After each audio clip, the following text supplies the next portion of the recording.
Continuamos ca exposición virtual Isaac Díaz Pardo, o triunfo do equilibrio. Hoxe imosvos amosar unha nova peza saída da hemeroteca da Fundación. Trátase dun artigo publicado por Camilo José Cela na revista Correo Literario, Artes e Letras Hispanoamericanas.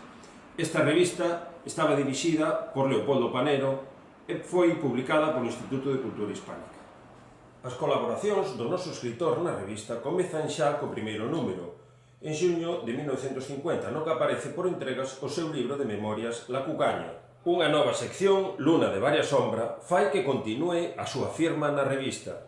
É precisamente nesta sección onde se publica o seu artigo Isaac Díaz Pardo, Garzón Genial, o 15 de abril de 1951. O escritor ficciona unha conversa co pintor moi entretida e interesante, na que se fala, entre outras cousas, da porcelana, arte na que está xa totalmente imbuído o artista.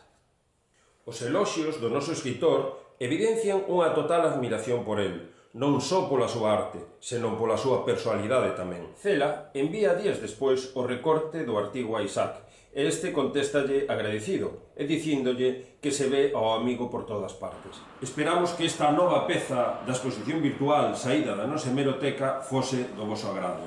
Moitas gracias.